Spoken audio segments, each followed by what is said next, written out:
I'm very pleased to have as a special guest the former Chief Justice of the United States Supreme Court, Warren Burger.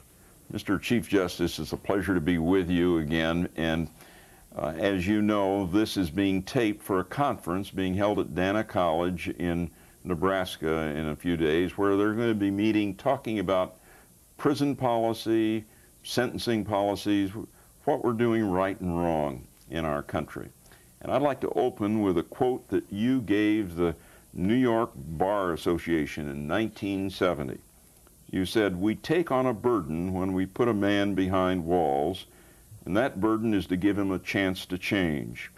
If we deny him that, we deny him his status as a human being, and to deny him that is to diminish our humanity and plant the seeds of future anguish for ourselves." 1970, when you said that, there were 328,000 people in prison. By 1980, that was up to 513,000.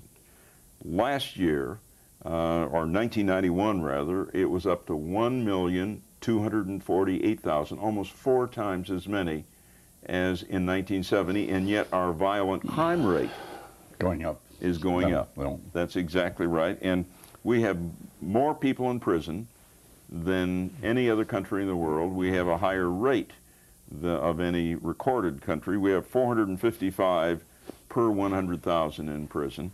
South Africa is second with 311 per 100,000. What do all these statistics mean? Well, what they mean is that we're not carrying out what we should have done many, many years ago, and what you find is a common practice in the Scandinavian countries. That is, to train these people when they're incarcerated.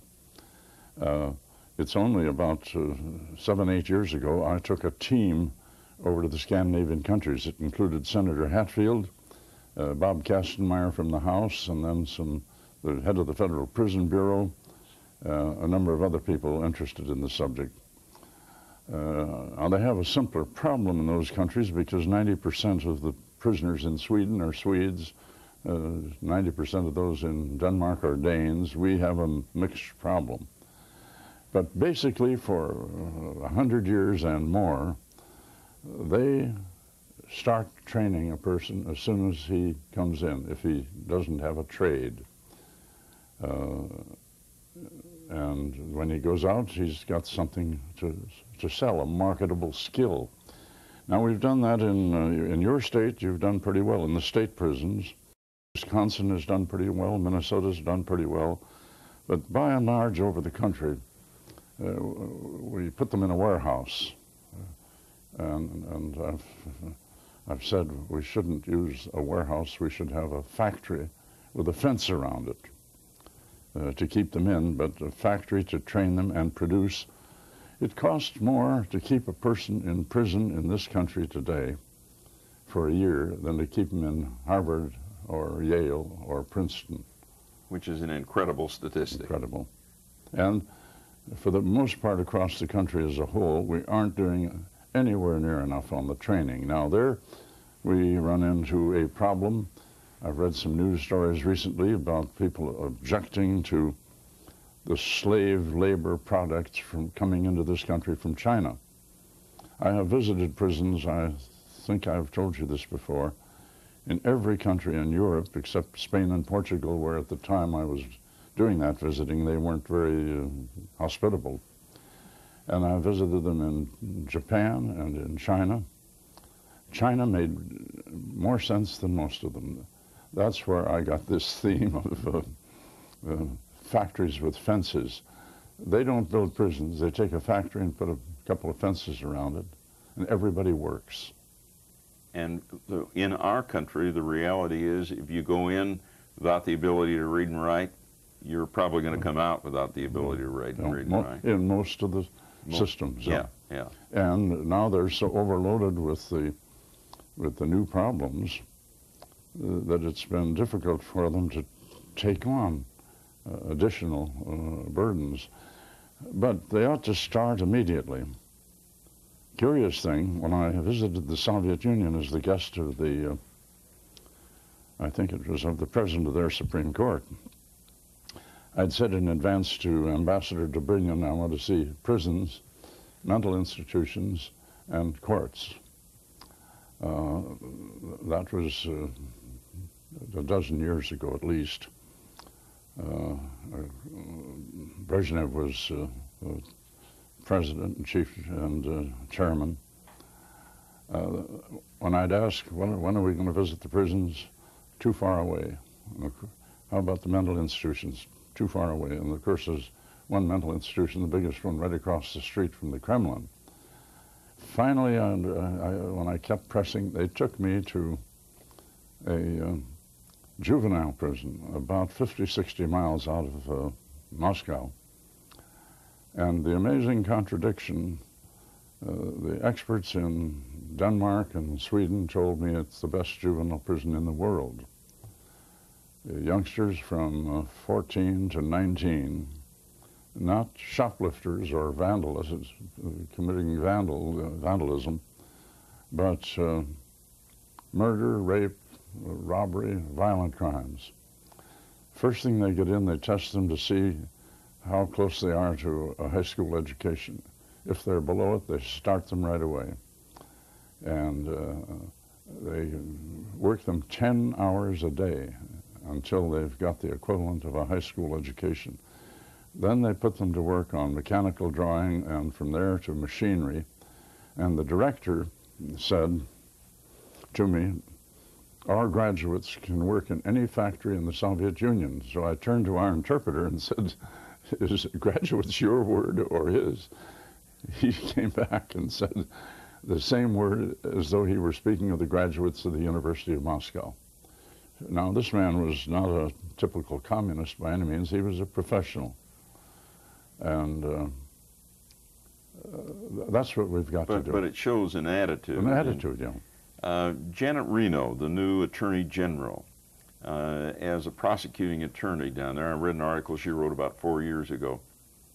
She suggested that we ought to incarcerate the career criminals, but people, for example, who are arrested on a drug charge for the first time or that sort of thing, ought to be, the treatment and evaluation and non-penal assignment. No, I think I'd go along with that if, on the drug side, if it isn't selling drugs.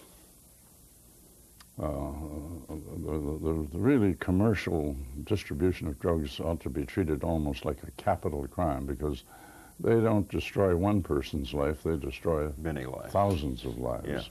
Yeah. And that's the kind of a distinction that we've got to make. I think I'd agree generally with her. What about the business? You know, when we're in public office, we like to look like we're tough on crime, and everyone wants to be tough on crime, and so we impose mandatory sentences. Is this wise public policy, or should we have guidelines giving judges greater flexibility? There, Senator, you're talking about one of the most difficult problems that judges have had. In my spare time, when I was on the Court of Appeals, I used to go and sit on the trial court because at that time we didn't have the local court system. This is 25 years ago and more. And the sentencing was the most difficult part of the whole thing. And of course, I've reviewed thousands and thousands of criminal cases. One of the difficulties was that as nearly as you could graph and use statistical methods on sentencing, it was up and down. Some judge who thought that drugs was the worst thing in the world would want to give a life sentence. If another judge thought some other crime was a more terrible crime. We had to do something with that the sentencing statute. Now, like everything in a democracy, the first time you try it, it may not be the best, and it's got to be worked on. But I wouldn't abandon the idea of some standards for the judges on sentencing. You can't have the tremendous variation. For example, I recall a judge when I was sitting on another circuit This judge was known to think that gambling was the worst crime, worse than murder or rape or anything else. Gamblers got huge sentences. Rapists and bank robbers, not so much. Very subjective kind of a thing. So there's got to be some control of the sentencing, but and that sentencing commission was a very good group of people, very competent.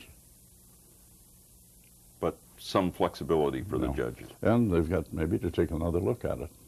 What about one of the other charges is that there really are severe racial disparities in sentencing. You've undoubtedly reflected on that too. I doubt it. You don't think so? Much. Yeah. Now you may find in some states where you've had a long history of racism, you might find some traces of it there. On the other hand, my observation over recent years is that the South has responded in many respects more favorably to the new problems than some of the northern states. Perhaps because the northern states didn't have that much experience with it, and they had no racial problems until the last 30 or 40 years. I doubt that there's any very clear pattern of racism in sentencing. What if tomorrow Warren Burger, let's say you were 45 years old and tomorrow the governor of Minnesota or the governor of Virginia or Nebraska says you're in charge of the penal system, and he's going to give you a blank check. You make the penal system whatever you would like it to be. I'd start out with the Chinese approach, factories with fences, and see that every prisoner who came in first had basic education so that he was literate. An enormous proportion of these prisoners, 1 million plus, can't read or write or spell. So I'd do just what the Russians did, interestingly. I'd see that they've got a basic education, and then I'd start teaching them a trade. And what about you've reflected on this, I'm sure. The criticism is always whatever they produce is going to compete with people on the outside. That can be controlled. That can be controlled. You can see to it by statute that they can't dump on the market at below market price. Now, Nebraska is one situation I know about firsthand. I've been down there a couple of times, and that was just in recent years. There, prison products can only be sold to the cities and the counties and the school districts and the state. That's one way to control it. In the federal system, as you probably know, chairs and tables and things like this that are made in the federal prison are all taken up by the federal government. Now, that takes some market away from the private group. I've talked with some of the labor leaders about this over the years, and they are coming around to doing something like this. If it is controlled so that they can't dump it on the market below market prices, and perhaps do some limiting producing goods that the government needs. What about, there are some moves toward using the term boot camp for younger people, younger prisoners particularly. Any reaction to that? Yes, I'd try it with the young ones. Take a town like Washington, and when we see the terrible criminal record going on here, and there are many other cities like it, most of these kids don't really know what they're doing. They're doing it because the other kids are doing it. They're themselves, most of them, not truly literate. They're dropouts from schools. I'd try something like that and see how it works. Well, you may not care to comment on this next, and if you don't, just say so. But the two aspects that clearly give us a higher rate of violent crime than many other countries are, number one, the problem of drugs that we have talked about, The second problem is the proliferation of weapons. Any reflections on that? Nothing outrages me more than the conduct of the National Rifle Association, the NRA group. I read in the morning paper they fired their main lobbyist because he peddled some negative rumors about the Attorney General nominee. The fact is, they have trained themselves and their people to lie about this problem. And I can't use any word less than lie. The notion that registering gun purchases somehow violates the Constitution is unmitigated nonsense. Now, there's nothing in the Constitution about automobiles. And of course we know that you can't have an automobile except that when you buy it, it's registered. When you sell it, it's registered. You can trace the genealogy of an automobile. Why not the same thing with a gun? It's much more needed there. And they're both dangerous instruments when they get in the wrong hands. And I was astonished with what I've been reading about my present home state of Virginia, selling one a month. Why does anyone need another gun once a month? Yeah. Now, I have guns. I've been, when I lived in Minnesota, I hunted and ducks and pheasants and a lot of things. And always had guns in the house, handguns and rifles and shotguns. When I moved into Virginia, at the time I went on the Court of Appeals, I wrote a letter to the sheriff or someone and said, "Where do I register my guns?" He wrote back and said, "Nowhere." This is an incredible thing, and the pernicious, and I can't think of a stronger word. If you can think of one, I'll add it. The pernicious influence and conduct of the NRA is something that outrages me as an American citizen. Well, I share your outrage, and it is to defend, for example, these automatic and semi-automatic weapons. I'm in hunting territory. I live down in rural southern Illinois. You visited Nashville, Illinois, I know, one time with Justice Blackmun. But I'm around hunters all the time. I've never seen a hunter with an AK-47 or an Uzi or any of these things. And a real hunter shouldn't want a repeating gun other than a double-barrel shotgun or possibly the automatic with a half a dozen shells. I've never used anything but a double barrel in hunting. That ought to be part of the sport. And I think we could legislate on that. Say that no hunting license can be issued for the use of a gun more than a double or more than 5 shots or 6 shots, something like that. Deer hunters don't use machine guns. And it's very interesting in Illinois. We have a 3-day waiting period to buy a handgun. 2 years ago, 2,470 convicted felons were denied the right to buy a handgun because of a 3-day waiting period. But the difficulty is they can just go into a neighboring state if they're turned down in Illinois. But that is clearly one problem.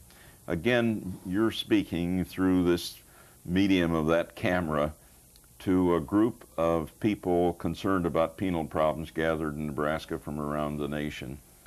If we really made an effort, not just to build places to incarcerate and lock people up and throw the key away, but did more constructive things, what would be the net effect in the country? I think it, over a period of time, have an enormous impact. In Minnesota, when I was a youngster, worked for a boys' camp when I was about 14 years old, and one of my jobs was to take a bunch of kids close to my age or a little younger in the big war canoe up the St. Croix River and stop at Stillwater, Minnesota, where they had the great and one of the most modern prisons in the country. And there they were making parts for machinery for one of the big companies in Minnesota that produced farm machinery. that's been continued over the years. Now, no one has ever done a study on what happens to these people in terms of training when they get out. Do they go to work for the same kind of an occupation? I don't know. But the states that have done this and the federal system, which is the best of all, have demonstrated that they can cut criminal activity of these inmates in the future. Of the people who go out, and well, virtually all go out. Well, sooner or later. Yeah. One final question. What got you interested in this whole area? I suppose as a kid, when I went up to that prison, 14 years old, at that time they didn't allow the prisoners to talk to each other. They learned to speak the way a ventriloquist does, which outraged me. And I remember another thing, looking at the walls around the prison, they were slanted, and they were highly polished Minnesota granite. And I remember the guard saying to us, look at that wall, a fly can't walk up that wall. They can't get out. That was, to me, the wrong emphasis. It should have been on the factories with fences concept. Then when I came to Washington as Assistant Attorney General, I met Jim Bennett, who was head of the Federal Prison Bureau for about 30 years, a man who was way ahead of his time. He got me interested in visiting more American prisons, which I did, but emphasis on the Scandinavian prisons, Sweden and Denmark and Finland, and the Netherlands and Germany. As you go south in Europe, the prisons get more like the American prisons, no occupational training. Then watching what they did in Sweden, which is probably the best, they come out of that prison and can get a job as a carpenter or a boat builder or whatever. And which is interesting because they have shorter sentences than we do generally in that country. Of course, they don't have as much violent crime either, so there isn't the need for the long sentences. And they don't have the proliferation of weapons that we have. Yeah. And that is something I must say that the Congress has got to get at, and so do the states. I think that you people here in Congress could tighten it up on interstate transportation of weapons.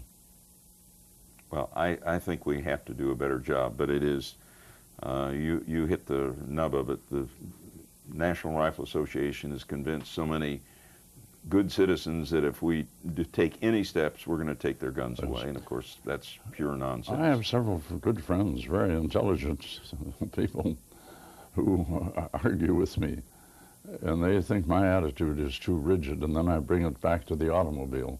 Do you object to the fact that you have to register your automobile, and if you sell it, go through this process? Well, they have no answer for that. And there is no real constitutional question here.